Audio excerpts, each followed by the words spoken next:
ધાનેરા તાલુકા હિતરક્ષક સમિતિને માન આપી અને હિતરક્ષક સમિતિના આમંત્રણને માન આપી આ જન આક્રોશ મહાસભામાં ઉપસ્થિત આપણા સર્વ સમાજના લોક લાડીલા ધાનેરાના ધારાસભ્ય આદરણીય માવજીભાઈ, આપણા સૌના લોક લાડીલા અને સર્વ ધાનેરાની જનતા માટે સદાય ચિંતા કરતા એવા આદરણીય માજી ધારાસભ્ય મફતભાઈ પુરોહિત સાહેબ, એવા જ સમગ્ર ધાનેરા તાલુકો જેમને ખૂબ પ્રેમથી આવકારે છે અને આપણી વચ્ચે આપણી મુશ્કેલીઓ વચ્ચે સતત આપને મદદ કરે છે એવા આપણા લોક લાડીલા માજી ધારાસભ્ય આદરણીય નથાભાઈ પટેલ, ધાનેરા નગરપાલિકાના પૂર્વ મેયર આદરણીય બલવંતભાઈ, અમારા સૌના જેમને ધાનેરાને જાગૃત કર્યો છે અને હિતરક્ષક સમિતિના નેજા હેઠળ જેમને આ કાર્ય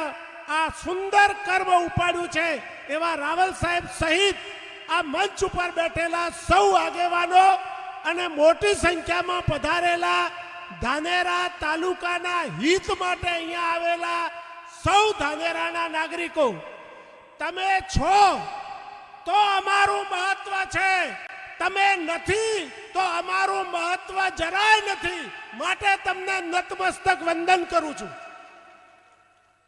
યાદ રાખજો, ક્રોધી માણસને ભગવાન મળે. દુર્વાસા ક્રોધી હતા, એમને ભગવાન મળ્યા હતા. કપટી માણસને ભગવાન મળે, પણ ઘમંડી માણસને ભગવાન મળતા નથી.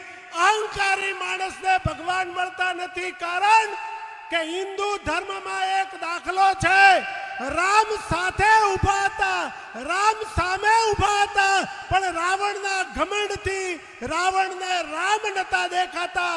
એ રાવણ ગમે એટલો શક્તિશાળી હતો છતાં ઘમંડી હતો, માટે રામના દર્શન થયા નતા અને રામના સામે લડીને મૃત્યુ પામ્યો. યાદ રાખજો, રાજસત્તામાં બેઠેલા નેતાઓ યાદ રાખજો, તમને તમારું ઘમંડ મારી નાખશે. વિશાળ ભારતનો એક રાજા ચક્રવર્તી સમ્રાટ શાહ આલમે આખા હિન્દુસ્તાન ઉપર રાજ કર્યું, પણ એક કવિએ કીધું છે કે સગા દીઠા મેં શાહ આલમના શેરીએ ભીખ માંગતા. આ વાતને ધ્યાને રાખજો. તમારી સત્તા જાજી ટકવાની નથી. ધાનેરાની જનતાને પરેશાન કરશો નહીં. ધાનેરાની જનતાએ તમારું કશું બગાડ્યું નથી.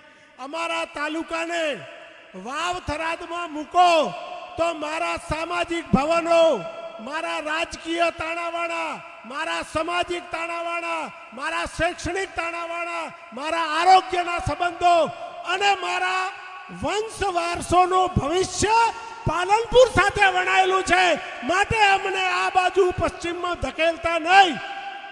કોઈ પણ સરકાર પ્રજાની સુખાકારી માટે વિભાજન કરે છે. કોઈ પણ સરકાર પ્રજાની સગવડતા માટે વિભાજન કરે છે. અમારા ધાનેરા તાલુકાને બનાસકાંઠાનું વિભાજન કરી અને સરકારને વિનંતી કે અમારા તાલુકાને અગવડતા ઊભી ન કરે. આ પ્રજા રીબાય છે. આ પ્રજા આજે 20 દાડાથી રોડ ઉપર છે. મીડિયા પણ ખૂબ સારી રીતે મહેનત કરે છે. મીડિયાના તમામ મિત્રોને ધન્યવાદ આપું છું કે તમે પ્રજાના અવાજને બુલંદ કર્યો છે.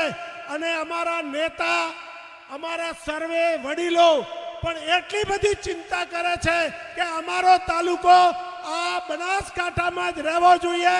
માવજીભાઈ, મફતભાઈ અને નથાભાઈનું પ્રણ છે કે પ્રજાના સાથે રહીશું, પ્રજાના દુઃખમાં દુઃખી થઈશું, પ્રજાના દુઃખમાં ભાગીદારી રાખીશું. એવા નેતાઓને આપણે સૌ તાળીઓના ગગડાટ સાથે વધાવીએ. અને આપ સૌ પધાર્યા એ બદલ આપનો દિલથી આભાર માનું છું. અસ્તુ. જય હિન્દ, જય ભારત. ખૂબ ખૂબ આભાર આપ શ્રીનો. ત્યારબાદ